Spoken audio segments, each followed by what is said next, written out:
point what Ron alluded to a few moments ago with teenagers being counted among the homeless. Is that your target group that you're trying to get recruited for your program?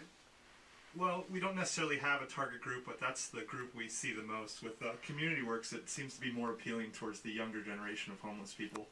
So we're not necessarily targeting that group, but that's the group that's coming in our doors the most. And what's your objective with that? I mean, how do you, what is the objective of, Soccer 945? Our first objective is just to engage them and build relationships. We feel that relationship building is the most important and is the key to success, because we feel somewhere along the lines homelessness has an issue with the breakdown of community. The people who come through our doors usually have this "it's me against the world" attitude, or somewhere along their life someone has let them down, or they've been abandoned by their parents, or something happened, a situational issue where they're alone. So they come into the doors with these walls, and our number one objective is to break down those walls, build relationship, and bring back the family atmosphere that we feel one needs to success, or one needs to survive. Okay, the relationship between soccer, homelessness. Explain that one to me. Well, the relationship is just we're trying to bring these guys in and build relationships, like I said before. But the reason we choose soccer is because it's an easy game to play. All you really need is a ball, and you can take this ball and go play anywhere. And it's the number one sport in the world, so it's kind of what I've always said is soccer is a great translator. Especially now with the U.S., we get so many people from different backgrounds and so many different cultures coming in, and it's starting to see it in homelessness. All these people coming through with from different countries or different cultures, and when they see the soccer ball, they come to it because they understand that, and we feel that soccer kind of speaks its own language throughout the world. If you take a soccer ball, you can communicate with someone, even if you speak different languages. One of the greatest things I've seen was when I was at the Homeless World Cup in Rio de Janeiro in July. I saw people representing 68 countries, and I would see a juggling circle with people from about 30 countries hanging out, juggling a soccer ball, laughing together, communicating, and they're all from all these different countries and didn't speak the same languages, yet they were able to build relationships simply using this soccer ball.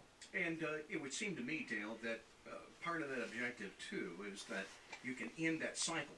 If you get to that young person and you get their confidence that you can possibly end this cycle, and with the help of maybe other agencies, resolve the differences so that that young person does not become a chronic homeless person. Right, and what we see with our soccer program is the same way with our gardening, our art program, our choir program. These are points of connection with people. You know, the ultimate end is not to have the best soccer player we can develop, or the best singer, or the best gardener. It is, how do we use this tool as a way to connect with somebody, build relationship, earn their trust, and then we start dealing with their life circumstances. So all of these alternative kinds of programs, as you might call them, are really designed to help us connect with people that we were not connecting with any other way. Ron, any examples of some of those young people that you ran into that ended up in a better place as a result of their participation in something like street soccer? Well, one thing I noticed about street soccer is, when you first come in Charlotte, and you're homeless, you're intimidated, you're scared, you're maybe depressed about some things, some other issues, and you get around a place like soccer and what they're doing down there, and you establish a relationship and a friendship with somebody, and then, and you start to relax a little bit, and then in talking with someone like Pete, or someone like Dale, you tend to let your guards down and be able to tell them what's wrong with you, tell them what you need. And you, Peter, can then share that with other agencies and maybe direct that person? Yes, that's kind of the ultimate goal. Once we build this relationship and we bring them in, then that's when we sit them down and we go over 3 and 6 and 12-month goals.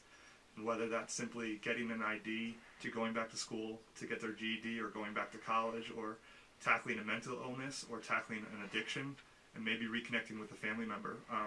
We set these 3 and 6 and 12-month goals, and we aren't necessarily provide all the answers, but we can provide them to the other facilities on where they can help them. Of the 6,500 people who are defined as homeless in the city of Charlotte, should the takeaway from the fact that you say that only, and I say only, about 840, 850 were the chronic homeless, should the takeaway from that be that there is hope for the vast majority of people who find themselves homeless right now? Well, I think there's hope for everybody.